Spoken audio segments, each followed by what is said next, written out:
Sorry about that. I had a feeling my battery was going to die on me there. But anyway, to start this second part of the topics on my mind for 2014, first one in a while, I should say. Basically, the thing is, you know, again, like I was trying to say, storyline-wise, we all know John Cena's fighting against the Wyatts. I mean, he even said last night on the main event, hey, it might be a fight alone.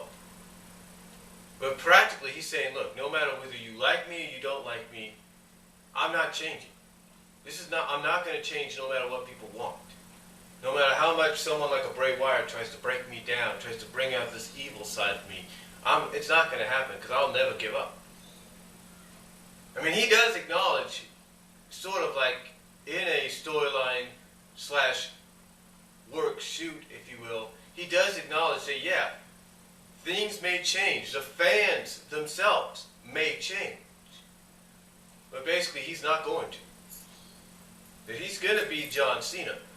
That no matter if his color of his t-shirts that he wears, the colors that he wears change, he's not going to change.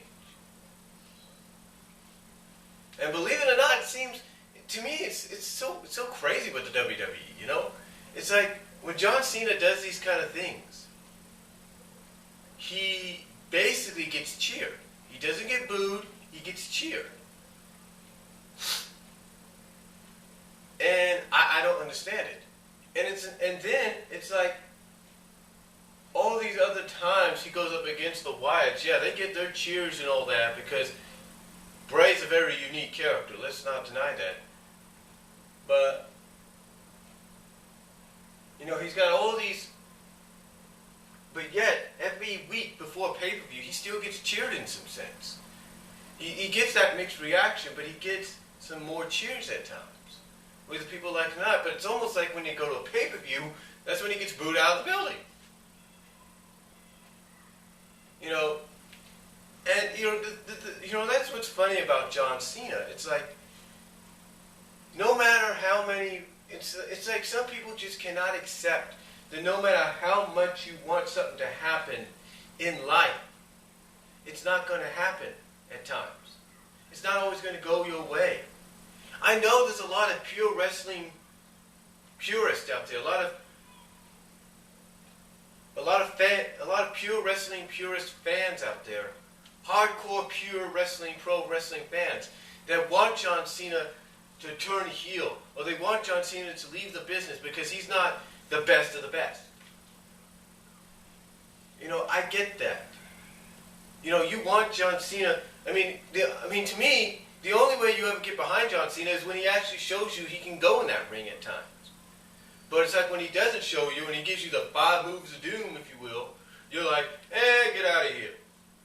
Look, I'm a John Cena fan. I am. And I will admit he has gotten shoved down our throats a lot. But the one thing you have to respect about John Cena is he doesn't have an ego. Unlike those in the back. Some people in the back that always constantly want to be in the main event. He doesn't always have an ego. And that's the one thing a lot of people misjudge about a guy like John Cena. He doesn't have an ego. The guy, basically, I mean, think about it. We just went by WrestleMania 30. The guy is the face of the franchise of the company, right? He's the bread and butter. But yet, did he go like, oh, I should be in the Royal Rumble too, and oh, I should beat Randy Orton, and I should become champion, I should be in the main event. Did he do that? No.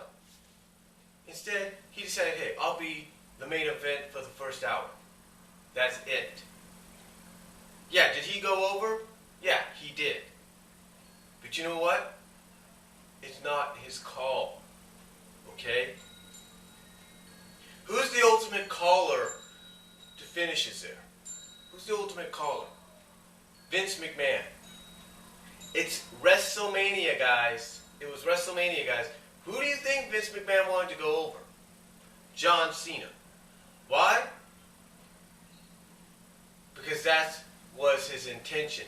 No matter whether John Cena is facing up and coming like Bray Wyatt, who needs a victory, needs that momentum, John Cena's the kind of guy that's going to go over no matter what. Alright? Unless you're red hot, you're not going to go over. Unless you still have some kind of a strong fan base, strong support, you're not going to go over. Take a look at what happened to Triple H, Randy, and Batista. They lost to Daniel Bryan. And why? Because Daniel was over with the crowd. He was over with them. Triple H is a heel. He's not over with the crowd that much anymore because of what he's become. Neither is Randy. Neither is Batista. You go with your hot item. And I might say, well, why would Bray go over at Extreme Rules? Okay. Here's the thing about Bray Wyatt. Yes, he's getting support. He's getting fan support. But here's what. Here's what you don't seem to understand. You seem to grasp. Okay? Bray Wyatt gets support. Guys like Bray Wyatt will get cheered. They will get support after pay-per-views. Going into pay-per-views and after pay-per-views. Why? Because you got the smart mark fans that are out there that fill up the arenas and going like, hey, we'll fill up and sell out this arena and we'll show WWE that we know what's better. And you see, that works at times in the case of a Daniel Bryan, and sometimes it won't. You see, what WWE is trying to do is they're trying to say, hey, look, John Cena, no matter whether you like the guy or not, is going to remain who he is.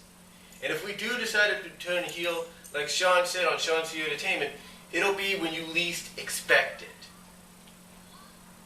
Which means it could be another 2 years, 3 years from now before they say, okay, John, you're in your final years, let's turn you heel. You take a look at a guy like Sheamus, and they got plans to turn him heel, but it's because the guy can be a natural heel. Yeah, John can be a natural heel too, but guess what? He isn't. And they don't, and you got all this merch. I mean, here's the fact. WWE lives by a few models. A few mottos. A few things. One major thing. And that's the one major thing we all live by at times. The one thing we all live by, besides reading the Bible and praying to the good Lord above. And believing in what He did for us. But the thing is, besides that, the one other thing, and me and my pastor and everybody have talked about this, the one thing everybody's become dependent on, more than anything,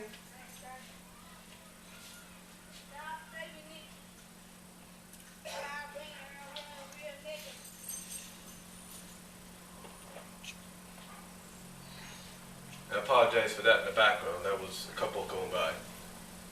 I apologize for that in the background. But anyway, there's one thing that we all depend on. Everybody's, no matter who you are, you depend on to get by with every day. It's something that I will get at about mid-evening tonight in my bank. Money. And that's what WWE lives by at times. The almighty dollar. And if somebody's merchandise is selling like hotcakes still, whether it's Daniel Bryan, CM Punk, or John Cena, they're not going to stop. And think about it this way. John Cena's got this change of body thing going. He's got the Make-A-Wish situation going. He's got a new clothing line with Kmart and other places going. Do you think WWE's going to risk? Do you think WWE's crazy enough in their minds to say, hey, let's turn John Cena heel and risk losing that? No, of course not. They're not going to risk losing that. They don't want to lose that, folks. That is why I think some people just don't get it about John Cena. Yeah, he can get shoved down your throats till you get sick of him. He can be shoved up your ass till you get sick of him. He can become so many multiple-time champions, world champion, till you get sick of him. And yeah, I wouldn't even be surprised if let's say WWE had him go for the Intercontinental title. People would get sick of him if he won that. They would be mad he would win that because it's like, oh great, now John Cena's got the Intercontinental belt. What next? You see, you just don't get it.